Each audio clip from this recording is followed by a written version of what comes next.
Tales from the Tavern, The Wizard, Part 4. When I finished praying, I made the sign of the cross and rose to my feet. The wind had begun to gain momentum, and I could hear it whistling through the cracks in the walls. I went to the window and peered outside. The trees were swaying rhythmically, almost as if in cadence to a sheet of music. The clergyman was still addressing the crowd. I still have time. Perhaps I could find a way to escape. I paced around my tiny prison, but it was hopeless. The walls were thick and strong, and there were no implements I could use to force an exit. This was very disheartening. I sat down again and began to weep. Then the crowd went silent. My heart stopped and a miasma of dread descended on my soul. I tried to stand, but my knees shook so violently that I could not remain on my feet for more than a brief moment. My eyes darted back and forth, and I was helpless to the assault of memories and thoughts flooding my mind. What did I do wrong? What could I have done differently? Why do such terrible things happen to innocent people? As I continued to wrestle with my own mortality, the lock on the door began to softly clank. Someone was at the door. For a moment I thought I was going to soil myself. Then the door opened, quietly and carefully. It was the wizard. Though he was dressed in common attire, I recognized him at once. The fear vanished, and I sprang to my feet and went to embrace him. But he quickly put up his hand. "Not now, my friend. Now is not the time. We must be quick. While the townsfolk are distracted, we must slip away before we are noticed."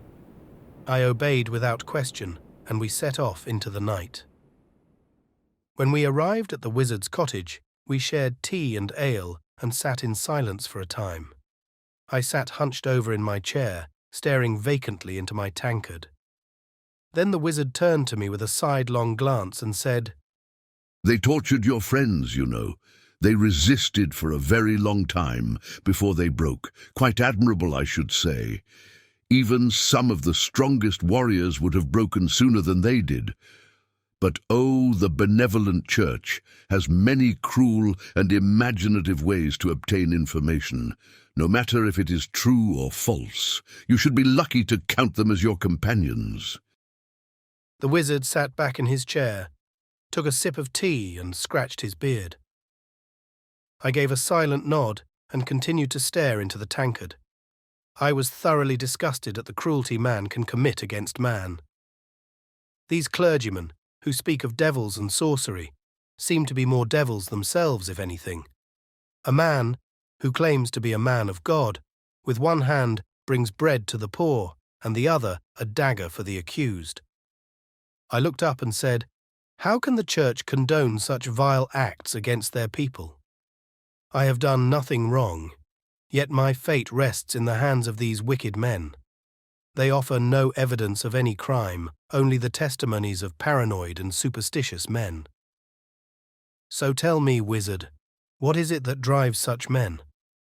Am I not justified in harboring such resentment towards such a duplicitous institution? Will God forgive me for my wavering faith, or will I be condemned for it upon my judgment?" The wizard swirled the tea in his cup around and thought for a long time. Then he looked up and said, "You ask many good questions, but I am afraid it is not my place to speak on some of them. But I will say this: the ignorance of man is a powerful weapon. Sometimes it is intentional, and other times it is a product of clouded judgment, where the mind and the heart are not dancing to the same tune. When a man is ignorant either through intentional or unintentional means, he becomes susceptible to fear. Many times fear stokes the flames of violence. This seems to be the case with those clergymen. While they may be intelligent by today's standards, their hearts are completely imprisoned by fear. When men search for monsters and find none, they invent them. You, my friend, are their monster. The arrogance, the fear, and the self-righteousness of these men drive them to commit such heinous acts in the name of the church. To put it simply, I believe they did these things to you not because they know it is true, but because they want to believe it is true. However, it is important that you know that the actions of these men is not representative of the entire church. The majority of God-fearing men seek to embody the teachings of the church and live peaceful and virtuous lives according to their religious texts. Of course, mankind is flawed and many stray, but do not judge too harshly, for even the holiest of men fall short at times. I knew the wizard's words to be true. At first my heart was consumed by anger and confusion. As the wizard finished, it was like a sudden and terrible storm had passed over me, faster than I could blink, and I was at peace. I shifted in my chair, took a sip from the tankard and said, "While I am eternally grateful for what you have done for me tonight, I must ask, what do I do now? Surely I cannot return to my village, for I will certainly be killed. Must I become a nomad, travelling hither and thither, never to settle in a single place I can call home? Shall I become a soldier in service of the king, to fight and die in a foreign land over the petty disputes of greedy lords?" The wizard looked at me for some time and said, "Is your choice not obvious, my friend?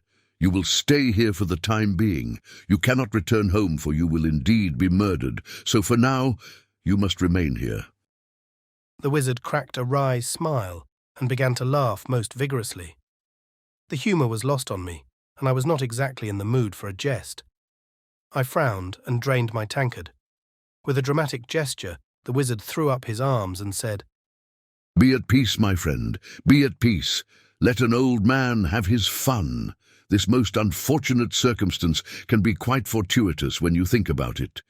You will remain here for a time. For how long, I know not. But while you are here, you will learn many things. No longer will you need to sneak around like a thief in the night. However, while you are here, you will be required to contribute while you are my guest. I like my tea strong." I thanked the wizard and refilled our drinks. We spoke of many things long into the night, but the entire time I could not help but worry what the future has in store for me. Whatever it was, I at least took comfort knowing I was now a companion of the strange wizard. So I hardened my resolve, stoked the fire, and gazed deep into the flames.